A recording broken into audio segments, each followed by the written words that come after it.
ಹಿಂದೆಯೂ ಆಗಿಲ್ಲ, ಮುಂದೆಯೂ ಆಗೋದಿಲ್ಲ. ನಾನು ರೆಬಲ್ ಸ್ಟಾರ್ ಅಲ್ಲವೇ ಅಲ್ಲ. ಹಾಯ್ ಹಲೋ ನಮಸ್ಕಾರ ವೀಕ್ಷಕರೇ, ಕರ್ನಾಟಕ ಟಿವಿಗೆ ಸ್ವಾಗತ. ನಾನು ಯೋಗೇಶ್ ಈಶ್ವರ್. ಬೆಳಗಾವಿ ರಾಜಕೀಯದ ವಿಚಾರಕ್ಕೆ ಬಂದರೆ ಜಾರಕಿಹೊಳಿ ಸಹೋದರರವರ ಪ್ರಾಬಲ್ಯ ಅತಿ ದೊಡ್ಡ ಮಟ್ಟಕ್ಕಿದೆ. ಬೆಳಗಾವಿಯಲ್ಲಿ ಸಾಹುಕಾರ್ ಸಾಮ್ರಾಜ್ಯವನ್ನು ಕಟ್ಟೋದು ಅಷ್ಟು ಸುಲಭದ ವಿಚಾರವಲ್ಲ. ಆದರೆ ಕೌಟುಂಬಿಕವಾಗಿ ಎಲ್ಲರೂ ಒಂದೇ ಆದರೂ ಕೂಡ ರಾಜಕೀಯವಾಗಿ ಒಂದಷ್ಟು ಬದಲಾವಣೆಗಳಿವೆ. ಬಾಲಚಂದ್ರ ಜಾರಕಿಹೊಳಿ ಅವರು, ರಮೇಶ್ ಜಾರಕಿಹೊಳಿ ಅವರು BJPಲಿದ್ದರೆ ಸತೀಶ್ ಜಾರಕಿಹೊಳಿ ಅವರು ಕಾಂಗ್ರೆಸ್ಸಲ್ಲವರೇ. ಇತ್ತೀಚೆಗಷ್ಟೇ ಸತೀಶ್ ಜಾರಕಿಹೊಳಿ ಅವರು DK ಶಿವಕುಮಾರ್ ಅವರ ವಿರುದ್ಧ ಮುನಿಸ್ಕೊಂಡಿದ್ರು ಅನ್ನೋ ಲೆಕ್ಕಾಚಾರ, ಒಂದಷ್ಟು ಆರೋಪಗಳಿತ್ತು. ಚಿನ್ನವನ್ನು ಮಾರುವ ಬುದ್ಧಿವಂತರ ಆಯ್ಕೆ Hindustan gold company. Hindustan gold company ಇದು ನಿಮ್ಮ ಕಂಪನಿ ಅಲ್ಲ, ನಮ್ಮೆಲ್ಲರ ಕಂಪನಿ. ನೇರವಾಗಿ ಸತೀಶ್ ಜಾರಕಿಹೊಳಿ ಅವರ ನಿವಾಸಕ್ಕೆ DK ಶಿವಕುಮಾರ್ ಅವರು ಹೋಗಿ ಬಂದರು, DK ಸುರೇಶ್ ಅವರು ಹೋಗಿ ಬಂದರು. ಆವಾಗ ರಮೇಶ್ ಜಾರಕಿಹೊಳಿ ಮಾತಾಡಿದ್ರು, ನಾವು ಯಾಕೆ ಈ ಹಿಂದಿನ ಸರ್ಕಾರನ ಬಿಟ್ಬಿಟ್ಟು ಎಲ್ಲ ಬಂದು BJP ಸೇರ್ಕೊಂಡ್ವಿ ಗೊತ್ತಾ? ಇವತ್ತು ಸತೀಶ್ಗೆ ಏನಾಗ್ತಾ ಇದೆ ಪರಿಸ್ಥಿತಿ, ಹಿಂದೆ ನನಗೂ ಅದೇ ಆಗಿತ್ತು ಅಂತ. ಮೈಸೂರು ದಸರಾ ಸಂದರ್ಭದಲ್ಲಿ ಒಂದು ಬಸ್ಸನ್ನು ಹೊರಡ್ಸಕ್ಕೆ ರೆಡಿ ಆಗ್ಬಿಟ್ರು, ಎಲ್ಲ ಆಪ್ತವ್ರು ಕರ್ಕೊಂಡು ನಾನು ಮೈಸೂರಿಗೆ ಹೋಗ್ತೀನಿ ಅಂತ. ಆಮೇಲೆ ಆ ನಂತರದಲ್ಲಿ ಏನೋ ಒಂದು ಸ್ವಲ್ಪ ಅಡೆತಡೆಗಳಾಯಿತು.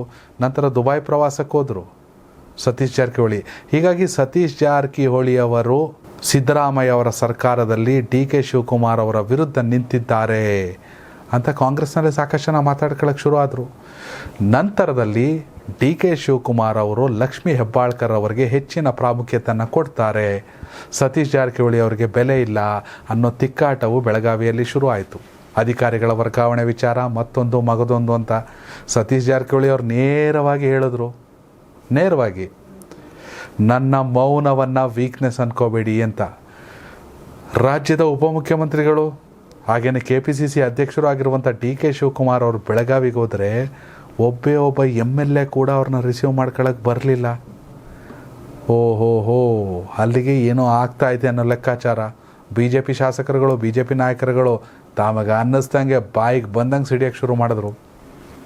ಮುನಿರತ್ನ ಅವ್ರು ಮಾತಾಡ್ತಾ, ಬೆಳಗಾವಿಯ ಇಂದ ಆರಂಭವಾಗಿ ಕಾಂಗ್ರೆಸ್ ಸರ್ಕಾರದ ಪತನದ ಆರಂಭ ಬೆಳಗಾವಿಯಿಂದ ಶುರುವಾಗಿದೆ, ಅದು ಬೆಂಗಳೂರಿಗೆ ಬಂದು ಎಂಡ್ ಆಯ್ತದೆ ಅಂದರು.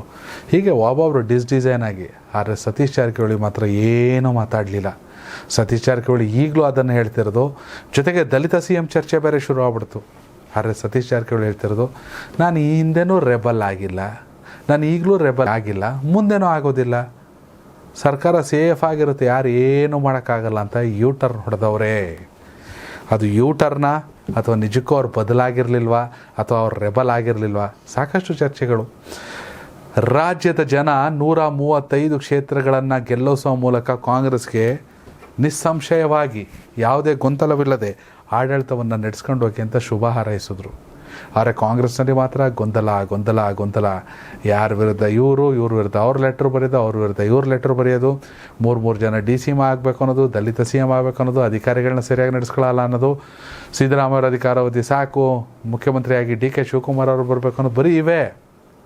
ಆದರೆ ಈ ಎಲ್ಲ ಗೊಂದಲಗಳಿಗೆ ತೆರೆಯನ್ನು ಎಳೆದು ಸತೀಶ್ ಜಾರಕಿಹೊಳಿ ಅವರು ಇದೀಗ ನಾನು ರೆಬೆಲ್ ಅಲ್ಲ ಅಂತ ಸಾಬೀತುಪಡಿಸೋಕೆ ಹೊರಟಿದ್ದಾರೆ. ಆ ಥರ ಹೇಳಿಕೆಯನ್ನು ಕೂಡ ಕೊಟ್ಟಿದ್ದಾರೆ. ವಿಜಯಪುರದಲ್ಲಿ ಮಾತನಾಡಿರುವಂಥ ಸತೀಶ್ ಜಾರಕಿಹೊಳಿ ಅವರು, ನಾನು ಈ ಹಿಂದೆನೂ ರೆಬೆಲ್ ಆಗಿರಲಿಲ್ಲ, ನಾನು ಮುಂದೆನೂ ರೆಬೆಲ್ ಆಗಲ್ಲ, ಎಸ್ಪೆಷಲಿ ಈ ಸರ್ಕಾರವನ್ನು ಅಲ್ಲಾಡಿಸೋಕೆ ಯಾರ ಕೈಲೂ ಆಗಲ್ಲ. ಕಾಂಗ್ರೆಸ್ ಸರ್ಕಾರ 5 ವರ್ಷವನ್ನು ಪೂರೈಸೋದು ಶತಸಿದ್ಧ ಅಂದವ್ರೆ. ವೀಕ್ಷಕರೇ, ಇಂಥ ಸತೀಶ್ ಜಾರಕಿಹೊಳಿ ಅವರ ಸ್ಟೇಟ್ಮೆಂಟ್ ಇದೆಯಲ್ಲ, ಇದೇ ಮನಸ್ಥಿತಿ ಕಾಂಗ್ರೆಸ್ನ ಬೇರೆ ನಾಯಕರುಗಳಿಗೆ ಬಂದರೂ ಕೂಡ ಖಂಡಿತವಾಗಿ ಯಾವುದೇ ಗೊಂದಲಗಳಿರೋದಿಲ್ಲ. ಸರ್ಕಾರ 5 ವರ್ಷವನ್ನು ಆರಾಮ್ಸೆ ಪೂರೈಸುತ್ತೆ. ಸತೀಶ್ ಜಾರಕಿಹೊಳಿ ಅವರ ಟರ್ನ್ ಬಗ್ಗೆ ಅಥವಾ ರೆಬಲ್ ಮಾತಿನ ಬಗ್ಗೆ ನಿಮ್ಮ ಅಭಿಪ್ರಾಯನ ಕಾಮೆಂಟ್ ಮಾಡಿ. ಧನ್ಯವಾದಗಳು. ಈ ಭೂಮಿ ಮೇಲೆ ತಾನಷ್ಟೇ ಉದ್ಧಾರ ಆದ್ರೆ ಸಾಕು, ಬೇರೆಯವ್ರನ್ನ ಬೆಳೆಸೋ ಉಸಾಬರಿ ನಮ್ಗ್ಯಾಕೆ ಅನ್ನೋರ್ ಸಂಖ್ಯೆನೇ ಜಾಸ್ತಿ. ಆದ್ರೆ ಕೆಲವರು ಮಾತ್ರ ತಾನು ಬೆಳೆಯೋದ್ರ ಜೊತೆಗೆ ತನ್ನವರನ್ನು ಕೂಡ ಬೆಳೆಸ್ತಾರೆ. ತಮಗಿಂತ ಎತ್ತರಕ್ಕೆ ಬೆಳೆಯೋಕೆ ಬೆಳಕಾಗ್ತಾರೆ. ಸಾಧಿಸುವ ಗುರಿ ಇದ್ದವ್ರಿಗೆ ದಾರಿದೀಪ ಆಗ್ತಾರೆ.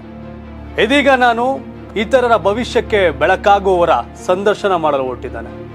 ಮಿಸ್ ಮಾಡದೆ ನೋಡಿ ಕರ್ನಾಟಕ ಟಿವಿ ದಾರಿದೀಪ.